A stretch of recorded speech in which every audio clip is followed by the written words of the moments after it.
Hey, what's going on YouTube? This is David here from jailbreak.com. Today I'm going to show you guys a tweak that puts some cool information such as available RAM and an app switcher in the reachability view called Alternatum.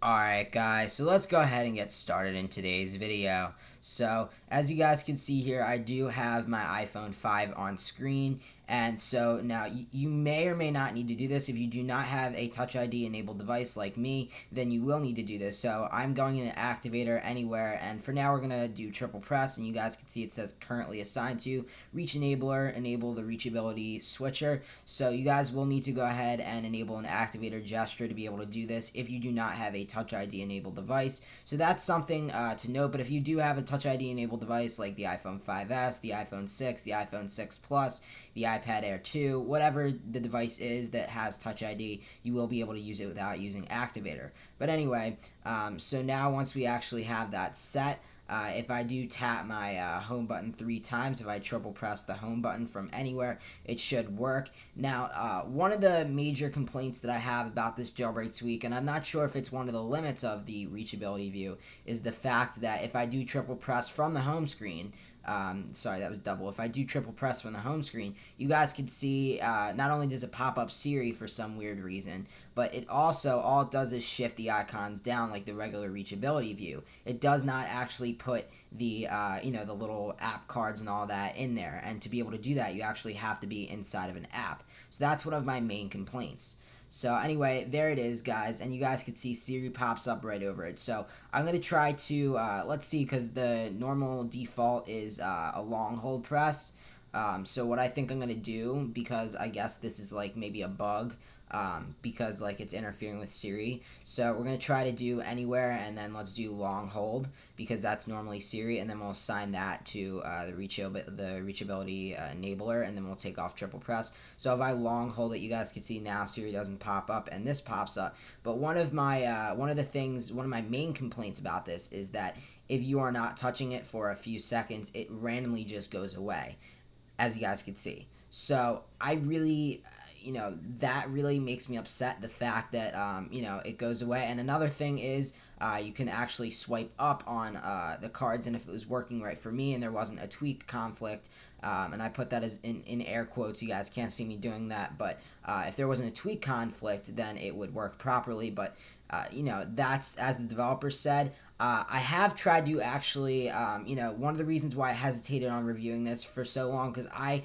actually received this, as an early beta preview, to review. I received this like months ago, but I've waited so long to actually go ahead and review it for you guys because I have not been able to figure out this tweak conflict. So whatever it is, I'm not sure what it is, but the developer said it has to do with some tweak, but I don't know if it is, because when I tried to fix it, because I uninstalled Cydia Substrate, which is, what everything runs on, and it still wasn't working. So I don't know what to do. But anyway, here are the toggles. We have Bluetooth, Wi-Fi, airplane mode, and we have the, the flashlight, all the other, just all the toggles that are in there by default. It gives us our free RAM, 338 megabytes, along with, a little button to actually close out of the reachability view, and another button which is an X, but I'm not 100% sure what that does, because it does respring my device or boot me into safe mode. So I doubt that was a button that was intended to boot into safe mode, but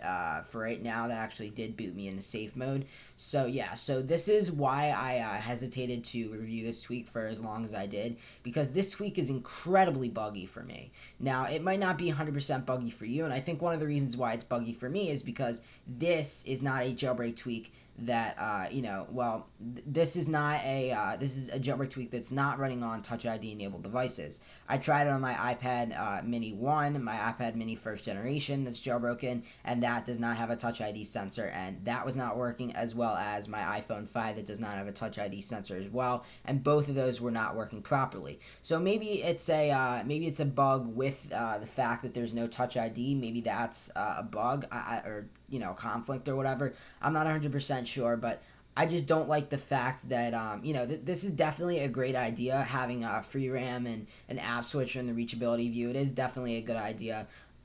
but it is not something that I feel that was properly implemented. So you guys can feel free to install this and play around with it. But for right now, it is on version 1.0. But for right now, it is incredibly buggy. You guys can see if we swipe up, there you go. It just booted me randomly into safe mode. So, like I said, the developer has claimed numerous times that this is a tweak conflict, which doesn't make a lot of sense to me because I have uninstalled Cydia Substrate and basically uninstalled every one of my tweaks that was on my device. And I understand because for you guys, I actually, review a lot of tweaks and put a lot of tweaks on my device, to be able to get to review and all that kind of stuff. So I do understand that there could, potentially be a lot of tweak conflicts. But at the same time, if I'm uninstalling Cydia Substrate and getting rid of all of those potential tweak conflicts, and he's still telling me there's a conflict, I don't know how to fix that.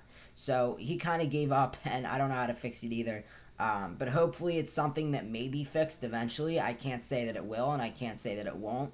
But yeah, it's something that you definitely have to stay, I guess that you have to stay tuned for. What do you guys think? Let me know down in the comment area below. And I do have to hand it to the developer because this isn't a terrible tweak. It's just more of the fact that it was somewhat poorly, implemented, and it doesn't work as good as it really should. And there are a lot of tweak conflicts, and the fact that there are tweak conflicts is kind of the reason why it discourages me from putting it on my daily driver by default.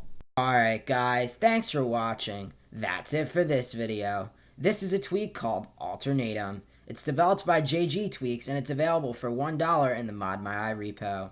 I have a lot more awesome videos coming your way, such as an Apple Watch unboxing and much more, so please remember to like, comment, and subscribe. And also, follow me on Twitter to get notified about when I upload a new video. Let me know what you guys think in the comments. Catch you in the next one. This is David, signing out. Peace.